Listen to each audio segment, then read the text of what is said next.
Welcome to Ambassador in the Marketplace, where we talk to people who are ministers in the marketplace and making a difference in their work and in their sphere of influence. Today, I've got another minister in the marketplace with us today, who will be sharing with us from the point of policing and sharing his experience with us.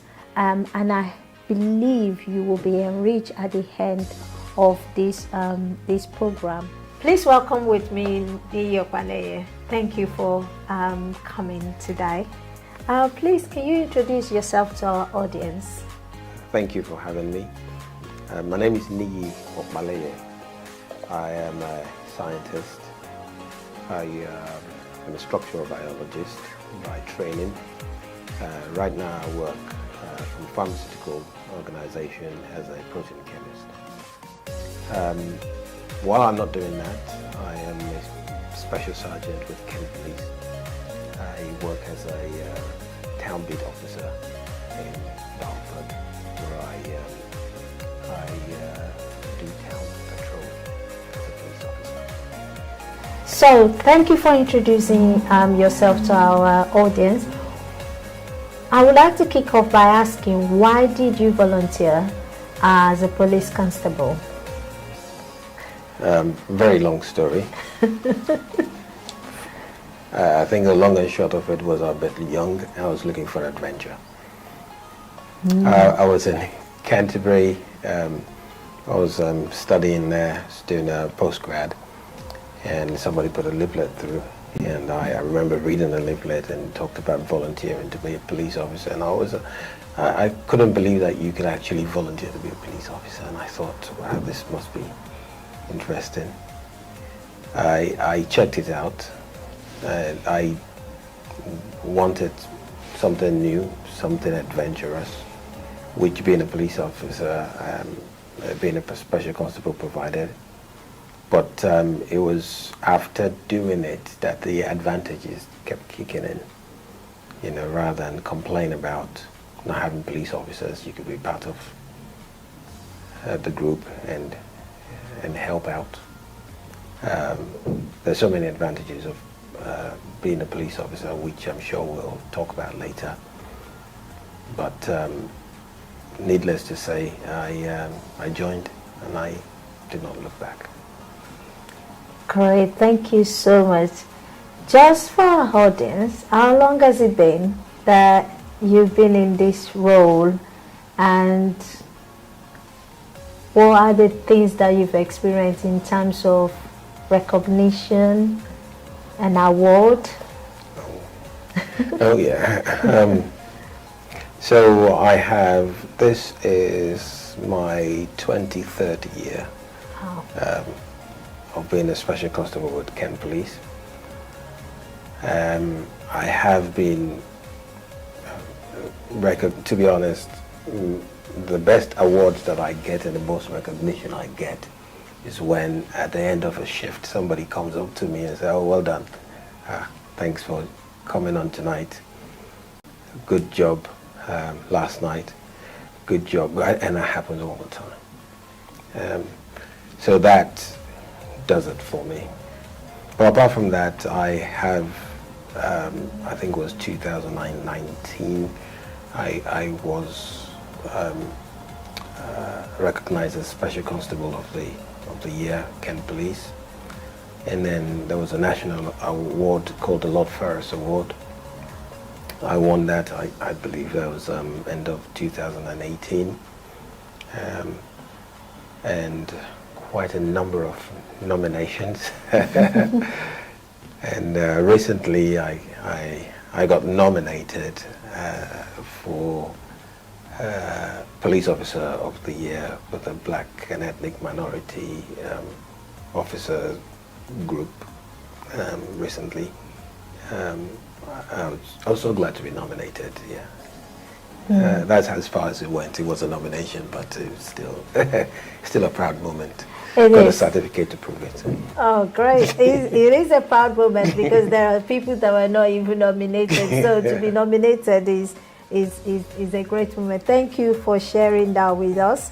and definitely 23 years is a long time to still keep volunteering for something that you just stumble over because somebody put a leaflet through your door, and to continue to make that difference. Thank you so much.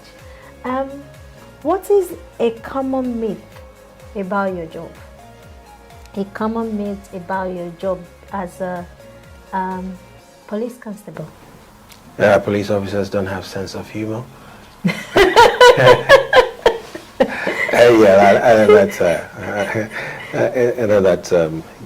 That's funny, but I think there was a story years ago. My son, when he started school, he started pre-prep, so must have been about 5 or thereabout.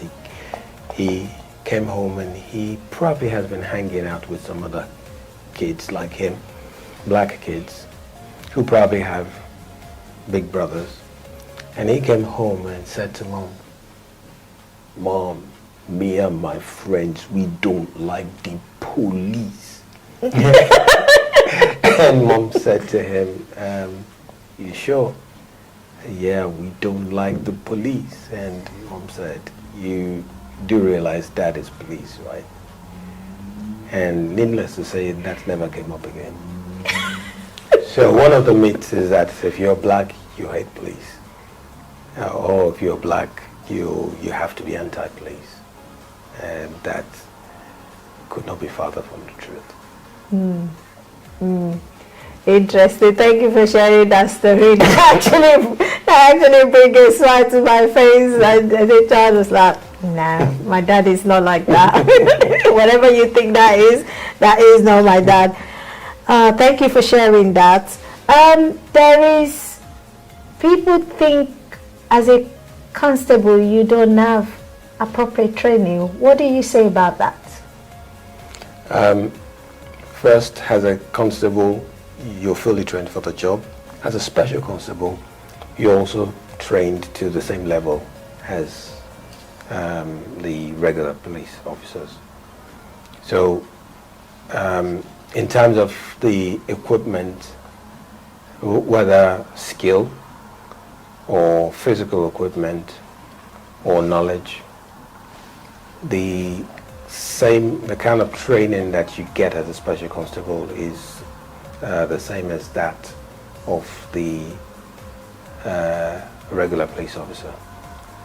What you might not be able to compare will be the experience, because of course they do it full time, so they spend more time doing it. So the experience you might not be able to compare. Of course, there are a few things they can do that we can't do. But in terms of the training, before, at least I can speak definitely for Kent Police, before you are asked to go do the job, you will be equipped to do the job, whether it is knowledge, whether it is skill, whether it is equipment or support. Thank you so much for giving us that insight, and I think it's very important, because people think, they're not going to be given the right training and they will be exposed, and they don't want to put themselves at risk, and maybe some people are considering. So if you're considering going into volunteering as a police constable, you'll be trained and you'll be able to carry out the role in the right way. So if you're thinking about it, please do give it a thought. The other question I want to ask is it a place for people of color? Of course it is. Of course it is. Yeah. So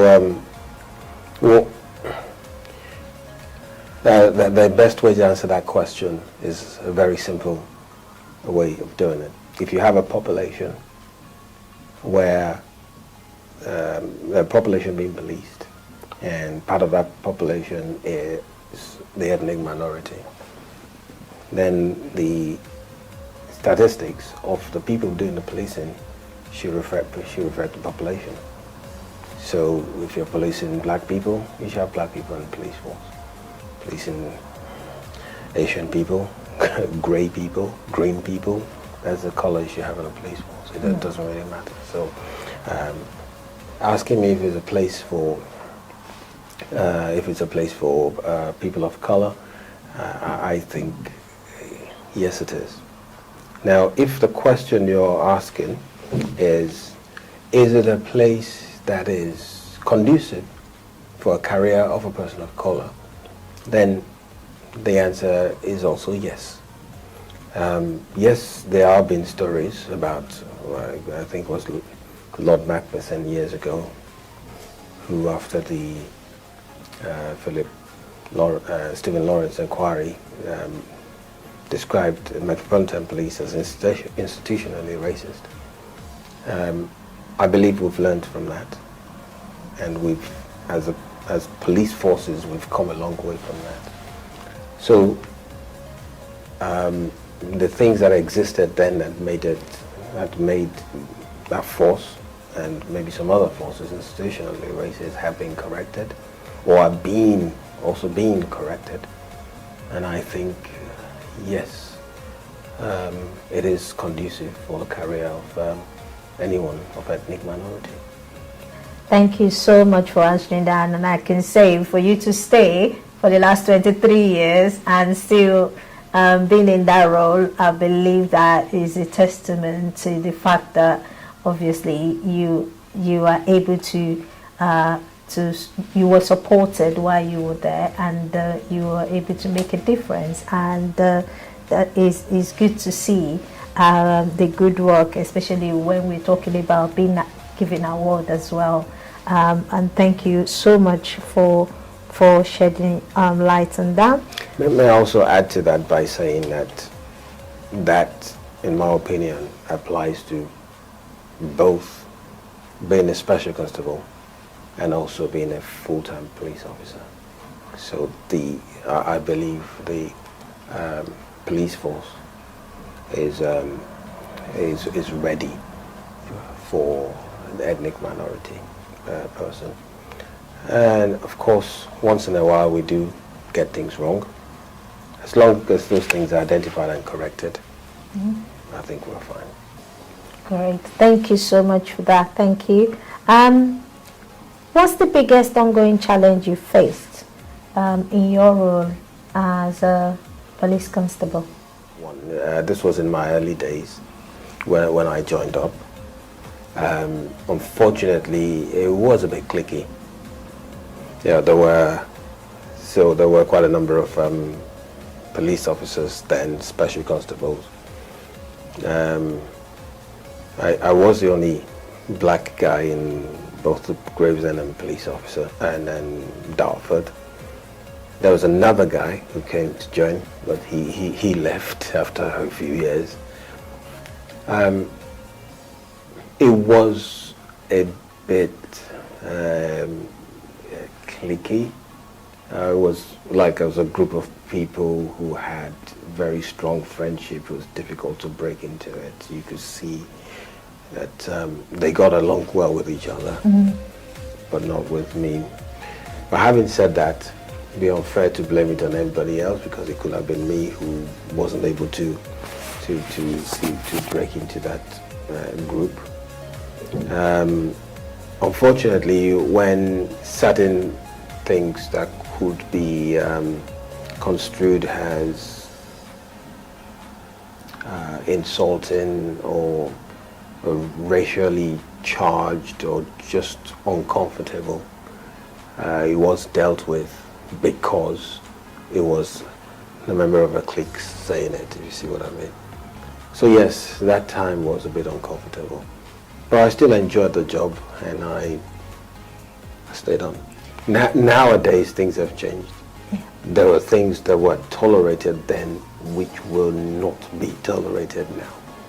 In fact, there are certain things that would happen in those days which, if it happens now, probably won't even go up the chain. It will be dealt with by whosoever heard it there and there. You know, that's how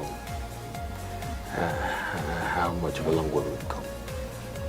Thank you so much for sharing that, and I think it shows your endurance as well, and the fact that you've seen things change over the last 23 years, which is why you keep being able to be there. And like you said, things are so changed that some of those things, they won't even go without, they will just be rectified there and then. And it shows that there is hope in that. There is hope for people who are thinking, or who has the myth that, oh, they're still the same, maybe they've got experience, but I guess today is letting you know that things have changed and you can be part of that change. Thank you so much for that. How has your faith helped you in your career or in this role as a volunteer within the police? Now, a lot of people don't give police officers, especially full-time police officers, Interesting. Thank you for sharing that. a lot of credit for the job they do. For us special constables, we can do it and walk away from it. I can come to work, do a duty, face a challenge, arrest somebody, do a crime report, take a statement, do everything that needs to be done and walk away from it for 2 weeks. A regular police officer does not have an option. They're coming back to work the following day. And it doesn't matter how traumatic that event is. Don't forget that if there's an accident, a very bad accident on the road, a police officer has to attend. Police officer not only has to attend to cutting off the road and see some nasty stuff and also secure the place for investigation, they also have to go speak to if somebody had died, they will be the person who have to deliver the news to the relative. There's a police officer that has to attend a domestic where somebody has been brutally beaten up, or there's been a fight. All these nasty things, it sometimes could be traumatic and sometimes mentally challenging. And I think this is where my faith helps me cope. Well, actually, I cope with it 2 ways. One, I get home and I talk about things I can talk about, of course. And Mrs. is a very good listener, and she's always ready with the right scriptures and the right words and the right things to say to help me deal with this kind of things. So yes, you do need a strong faith to help you cope with these things, because they could be really mentally challenging. So I think this is why my faith helps me to deal with this. I know you do volunteer, and you probably don't see it as often as obviously the regular police officers see, but emotionally, how do you actually manage that? I know, and have you ever had one that it lasted a bit longer than you expected? Yes. I've attended sudden deaths. I've attended a situation where some kid fell into the lake and died, and I think they have attended accidents before. The ones that are most emotionally draining for the domestics where children are involved.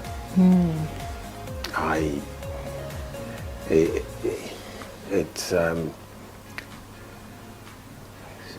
maybe I could use the word brutalizes my mind when I think about the fact that mom and dad, who are meant to love each other, beating each other. Usually the female gets beaten and her lovely, innocent children bearing the brunt of it, getting, whether you like it or not, there is some damage being done. Yes. And that's kind of painful for me. It's kind of, I don't know how to explain it. That is something that if I need to have counseling for anything, that will be it. That will be it. Thank you for sharing that experience, obviously, because like you said, it's about balancing, and like you rightly said, about having God helping and having your wife who is able to be that comfort and that companion and to support you in that role. So thank you for sharing that. How do you represent Christ on the streets? Oh, well, it's simple. I've been a good police officer. Being a good police officer is all about the virtues of Christ. So, for instance, the training is once there is an altercation, people are fighting. When you get there, part of the training is the ability to de-escalate without getting involved physically. So the way the police is trained is not to go for your baton or go for your spray or whatsoever. No, you start with the words of your mouth. You talk to people, and if Christ was a police trainer, I think that's how he will train us to deal with things first. So look, when you attend a situation, speak to the people first. So I think you show Christ by being a good police officer. And sometimes I also found out that my faith and knowledge of Christianity also helps me when I speak to people. Because it's not everything that you attend that ends up in a crime report, ends up in an arrest. Sometimes it's just a boy misbehaving, and mom says, police officer, could you speak to my son? This is what he's done, this is why he's done. And sometimes when you counsel a child like that about the possible results of what he's doing, how it's affecting mom, his family, how it can affect him and his future, it will be based on your experience, your knowledge, and part of all that, mainly, is your Christianity, your faith. Yep. Thank you so much for being, being real and bringing yourself, as one of our guests talked about, separating your faith and your secular job, because you bring in Christ onto your job, and you can only talk about what you know, and your faith is part of that, because that is who you are, that is what you know. And thank you for sharing that with us. I want to move on to talk about stop and search. There is something, some people think there is a difference between stop and search. I think they're the same, and I thought, who else can give us insight into what that is about? So please share with us, what is stop and search? We can start with stop, and then we can start to dig in, because I think our audience will really like to know, because this is an area that is quite challenging and it's been on the news, and I believe you'll be able to give us some insight into this. Thank you. Yep. So, police officer stopping you on the road is literally what it is. A police officer stops you on the road. So if you're on the foot, police officer stops you, the police officer has the right to stop you and talk to you. However, that power is the same as anybody else's power. So if you're on the road and you see somebody on the road, you can stop them and say, excuse me please, could you give me directions whatsoever? You have the right. However, just like everybody else, you have the right to say to them, no, I'm not stopping, I am busy. However, the rules change if you're in a car. Yeah, if you're in a car, the police officer does not need to have a reason to stop you.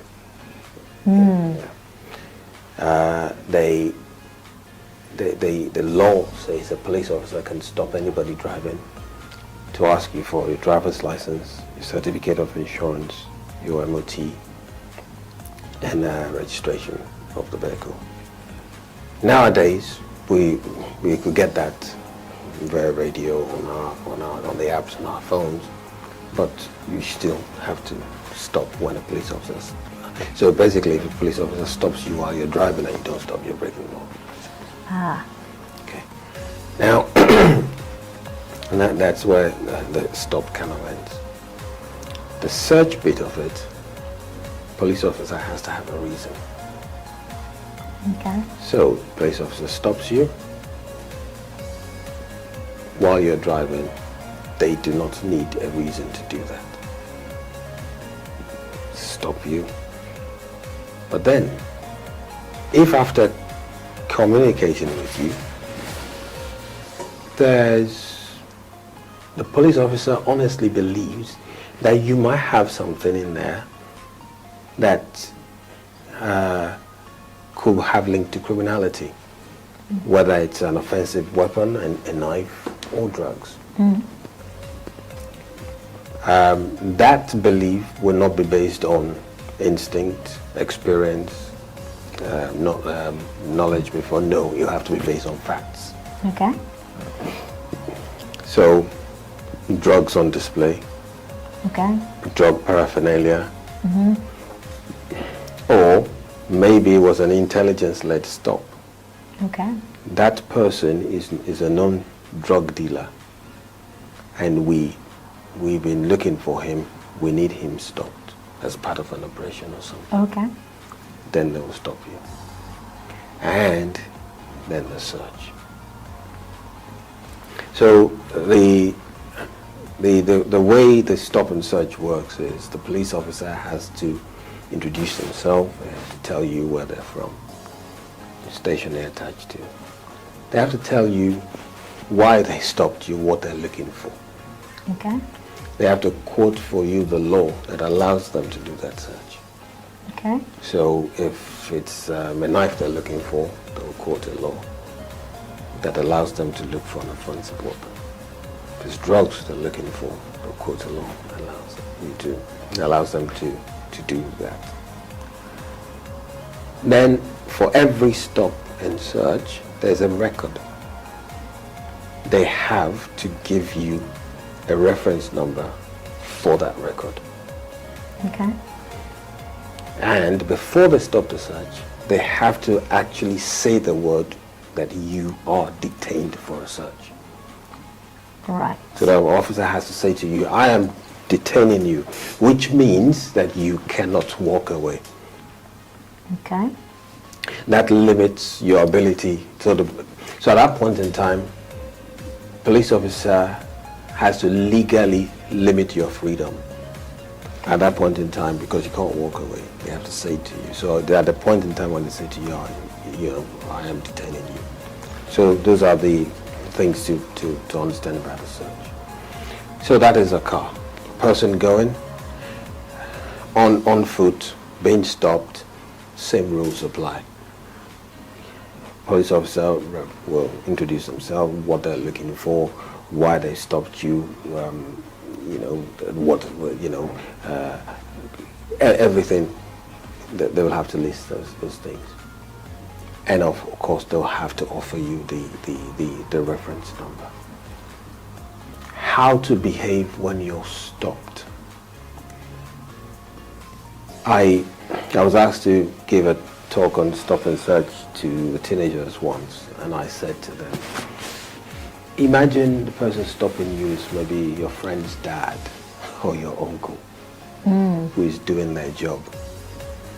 How respectful will you be to them? If that is the same respect you need to give to the police officer doing their job, they're doing their job.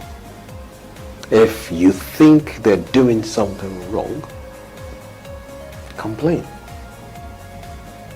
Don't be mouthy. It's not the time to be abusive. It's not the time to be rude. It's not the time to be verbally virulent. It's unnecessary. If they are doing something, I mean, if they're searching you, the camera should be on. If you suspect it's not on, say to the man, turn it on. You know, it's, are you recording? Record this, you know, that kind of thing. But most people who are stopped and searched and don't have anything to hide don't have too much to worry about. It's only when you have something on you that you shouldn't have that you really should be worried. And you know, it's, yes, I know in the past stop and search has been abused, but that's been reined in and been done properly these days. So I can tell you in Kent, for instance, nobody will stop you, and no officer will stop you, search you, without, well, it's not very likely to happen without going through all these things that we're supposed to let you know. So there's no way you will be stopped in Kent without knowing the reason why you're being stopped, basically. Okay. If a young person finds themselves on the other side of the law, how do you think they should respond, or what will be your advice as in how they should respond? So when you say other side of the law in the middle of a search, other side of the law because they've been arrested, other side of the law because they've been criminals, what? On the side of the law because they've been stop and search, for example. Yeah, just like I mentioned, be respectful, really. If you, the best way to, like I said, the example I always give and the analogy I always give is, if it was your uncle that is a police officer doing their job, or maybe your dad's friend, your friend's dad, who is who you will also respect, is a person doing the search. How would you respond to them? Because what they will be doing is doing their job. Just be respectful, let them get on with it. If you have any questions, ask questions.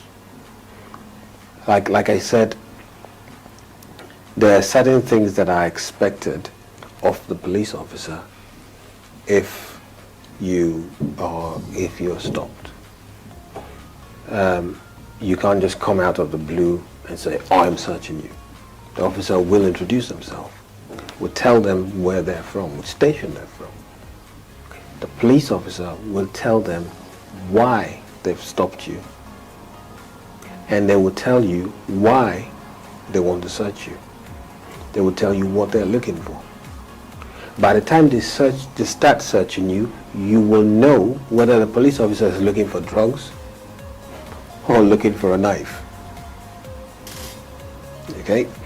By the time the police officer is searching you, the police officer would have also told you about your rights, which is the entitlement to a reference number that gives you access to the record of this search.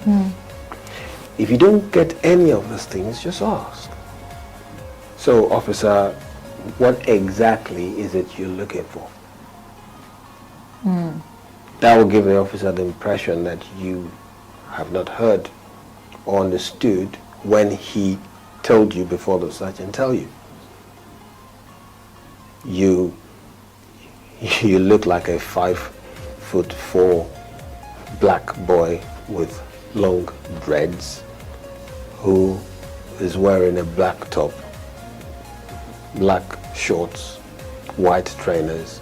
You fit the description of somebody who had just run away from a scene of a robbery. A mobile phone was stolen. I'm looking for that mobile phone. So the officer will explain it to you, and the officer should. Okay. But you also have to understand that these people doing this job are also human beings. Yes. So if you put in a bad attitude, yeah, it's kind of a sense of entitlement to expect a good attitude back, but that would depend on the officer dealing with you. You're being insulting and rude. Don't expect somebody to be cautious to you. Not having to be courteous to you, but generally just be respectful. Thank you so much. And my last question, before we come back to talk about benefits of being in the police, is how have you managed a difficult situation during one of your day of being on the streets? Being obviously volunteering on the street and something happened and it was a difficult situation. How have you managed it? Oh, difficult. Applying your faith or applying your faith or applying the law, or both. Most situations are usually difficult situations, but it's an 8-year-old boy who was just punched, and when he was falling off, he hit his head against a bollard, and then we had to call an ambulance, but then we were not sure whether this is going to turn into a murder scene or, an assault, which we have to start preparing for, or it's simply you being on duty and walking and somebody starts fitting, falls over in front of you and starts fitting, and you administer first aid, call the ambulance, but the ambulance can't get in because it's snowing, the whole of Dartford is blocked, there's no, and the paramedic had to attend on foot, and he had to keep that person comfortable for about an hour. It doesn't matter, whatever happens, you just have to make it work. Okay. Thank you so much. Thank you. That's all we have time for. We're coming back for this part 2, where we talk about benefits of being police or being in the police system. Thank you so much.